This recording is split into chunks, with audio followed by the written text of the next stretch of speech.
Good evening, guys. So I have, and girls obviously, I have got some food cooking, and while I've got that food cooking, I'm going to talk to you a little bit about calories. Now, I'm going to do my best not to turn this one into a rant, and I'm going to keep it really, really short and simple. We're talking about calories in, calories out. This is something you hear everybody ranting on about, and don't get me wrong, it is kind of the be-all and end-all of fat loss. In theory, so long as you are burning more calories than you are taking in, you should be losing fat. Now, one of the things I always endeavor to do on my social media channel, one of the things that we always endeavor to do as UP is not just to sell you stuff, but to teach you what you need to know in order to be able to do things yourself and to get a proper understanding of health, fitness, performance, transformations, and not have you led down the wrong rabbit holes, which is what keeps happening.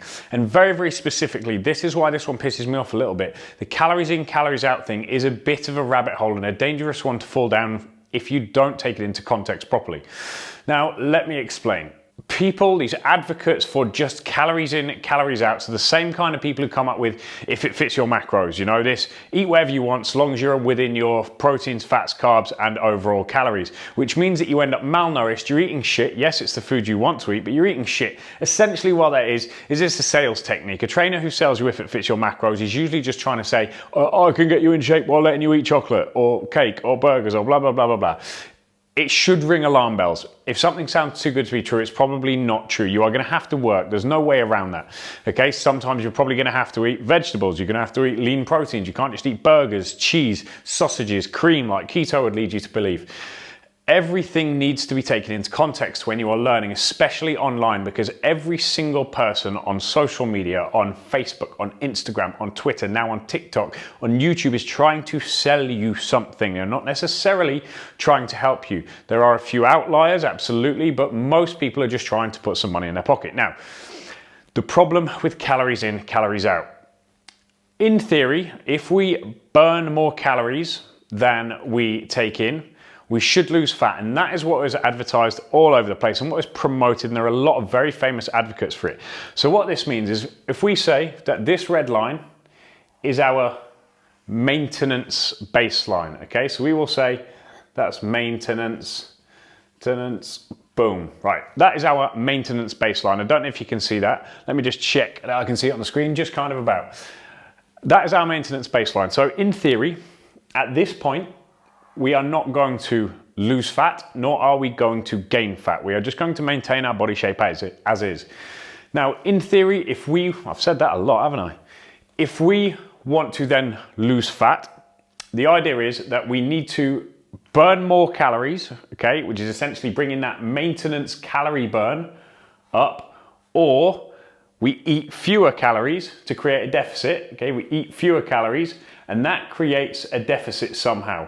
Okay, so we either eat less than we need or we move more than we eat.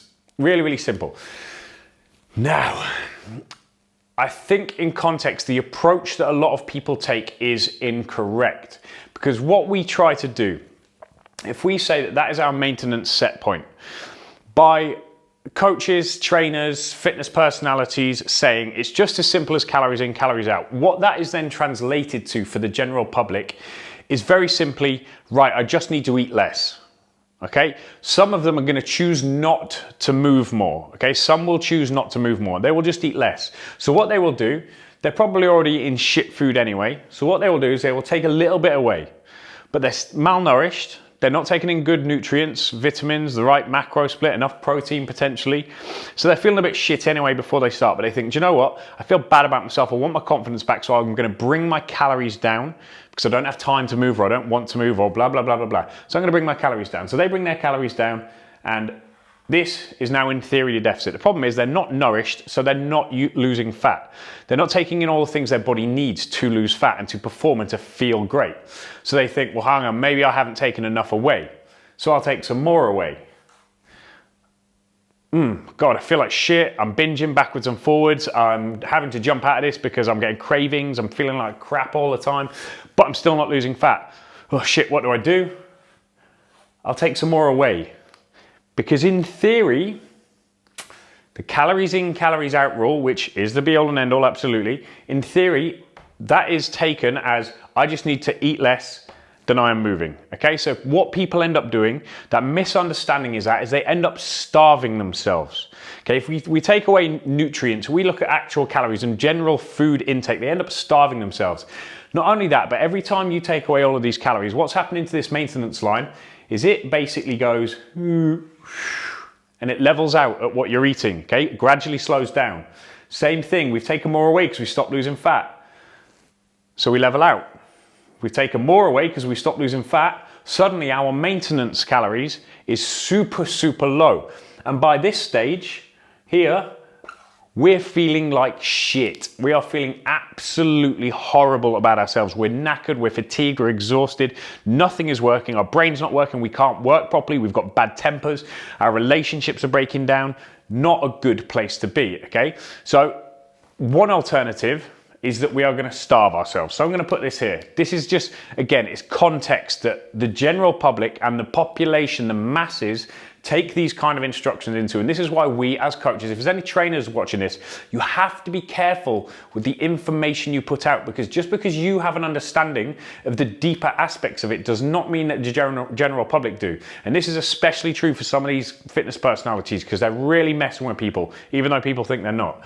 Okay, so this essentially is, we're just going to put that there to remember you.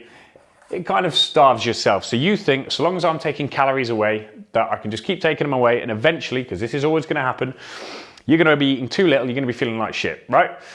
The other option is that in order to create these deficits, we end up exercising more than we should, or training more than we should. And the common one here is that people who don't want to do much with their diet end up trying to go to the gym for 2, 3, 4 hours a day, training twice a day, once in the morning, once in the evening.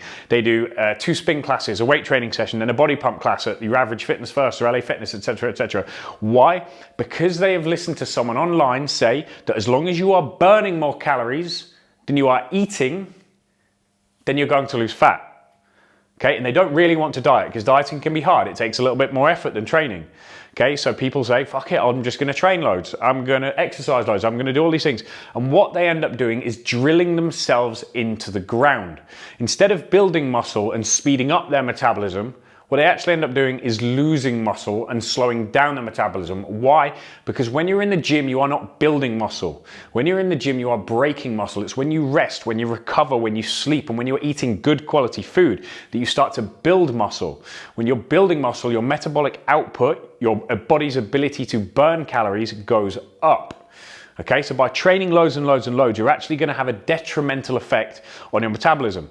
Not only that, but you're going to be giving up your social life, which is going to suck, and it's going to make you resent it and eventually relapse. It's going to affect your cortisol levels, which is going to have you stressed out. It's going to ruin your skin. It's probably going to ruin your digestion and end up with issues with bloating, swelling, water retention even. Ladies, it's going to screw with your hormones, especially guys too. It's going to bring your testosterone down if you train too much. It's not a good thing. When cortisol's high, it steals away the substrates that every other hormone needs. So when it's high, nothing else is going to work. Ladies, it can affect your menstrual cycle. In a very, very extreme case, it can affect your fertility quite badly. So it has to be managed. You shouldn't be overtraining to create this deficit based on the calories in, calories out format. Okay, you have to put it into context. Now, if we don't want to starve ourselves, we don't want to rip away loads and loads of calories in order to create that deficit. And we also can't drive it up, okay? We can't drive exercise up. We don't want to do that, okay? Because we want to exercise enough to be able to recover, to remain healthy, to perform well, and to still have a life. What do we then do? Because all of this is really, really easy to say. Let me wipe this off and we start again. What we do is we look at that initial maintenance line, okay? So the first port of call. If our initial maintenance line is here, okay, so let's say that is 1500 calories, okay? What the calories in, calories out format and the way it is perceived by the general public is that so long as we are eating less or training more than we need to, we should lose fat. But what you should be thinking about always is not trying to eat loads less than this or trying to train loads more than that. Your main goal to get longevity in your transformation and to feel amazing while you do it, to get rid of this stigma that dieting should feel like shit, that it can't be sustainable, is this line is the important one. What you should be doing is trying to lift the entire line. Your focus should be on optimizing your metabolic output, not simply thinking about calories in, calories out, so I'll either eat way less or train way more. Okay, because that is how it is perceived in the industry, and it's very, very frustrating to me. So your goal is to take this maintenance line and to increase it, okay? Higher maintenance. How do we do that? We do that by maximizing muscle tissue. The more muscle you have, it is a metabolically active tissue, it is using energy. The more muscle you have, the higher your metabolism is going to be, because your body needs more energy to make that muscle work. This means that if you train too much and you're breaking down muscle rather than building it, that's not going to happen. So what do? We train just enough to stimulate muscle growth, consistent muscle growth, and that is going to bring our metabolic set point higher, therefore creating a larger deficit. Okay. Secondly, we need to optimize our digestion. Okay, we need to make sure that our digestive enzymes are working, that we're absorbing the nutrients that we are taking in. That brings me to the main one. We need to be taking in nutrients. We need to be eating proper food, tons and tons of protein, plenty of vitamins and minerals, everything we need, the building blocks of a healthy body. Because if we're not doing that, if we're going down the if it fits your macros route, or we're depriving ourselves of this or that or the other, we're never going to be in a situation where our body is optimized from a health point of view. Okay, so if you can optimize your hormones, your testosterone, your sex hormones, you can keep cortisol under control, stress down, you can sleep a lot, you can make sure your digestion is working, you're absorbing all of the nutrients that you're taking in and eating, you're building tons of muscle, you're strength training. We're not, don't let that scare you, ladies. You're not going to suddenly go like that. It could take you 20 years and very, very, very concentrated effort to actually gain a load of muscle. But your goal should be to elevate your metabolic rate through the right nutrition, probably a lot of food, the right amount of training, not too much, and the right kind of training. So I'm going to summarize that. How do we increase our metabolic set point? We do that by improving our hormones, okay? We need adequate fats, we need right amount of protein, we need to keep cortisol, our stress hormone, under control. We do that by optimizing our digestion, okay? So digestive enzymes, making sure they're working properly, making sure we don't have a poor gut microbiome, the bacteria in your gut. So we're not eating junk food, we're not drinking loads, we're not eating nutrient-sparse meals, okay? Nutrients. We need to make sure we're taking in enough nutrients, enough protein, enough carbohydrates, enough fats. All of these things will have a knock-on effect on all of these things, okay? It could be illness, injury, immune system. So let's put immune system is also going to have a massive draw on what's happening here. Okay, recovery. If you're not recovering enough and you're just training, that is going to have a massive effect on your metabolic set point. So you see, it isn't about just taking calories away to create a deficit or just exercising a load more to create a deficit. The idea is to, yes, exercise, but exercise enough to build a load of muscle to increase your metabolic set point. Yes, diet, but don't diet to take a load of calories away. Diet to be able to perform better, to work better, for your entire body to operate optimally, because that will increase your metabolic set point. To recover adequately, to train and sleep and rest and stretch and move the way you need to keep cortisol, your stress hormone, low, so that improves the rest of your hormonal system. Your testosterone, your sex hormones, keeps you nice and fertile, which may be a downside for some of you out there a little bit more adventurous. All of these things are going to affect your metabolic set point. And this, more than anything, more than the kind of calories in, calories out argument, which yes, ultimately the laws of thermodynamics state that you are going to lose fat if you are in a calorie deficit, absolutely, but it's not that simple. Okay, there are so many more things that go into this, and please don't be led astray by personalities arguing this kind of simplicity, because yes, I'm a huge advocate for making complicated things simple. However, it is important that they are put into context, because you, the population, I could have trainers watching this, people who've never seen me before, all sorts. The population, in all honesty, is stupid. Okay, a person, an individual alone is very, very intelligent. People are distracted. They're easily led down different rabbit holes, okay? We need to make sure things are explained in context and understood in the right way. Don't just take away loads of calories. Don't just try and outrun the amount of calories you're eating.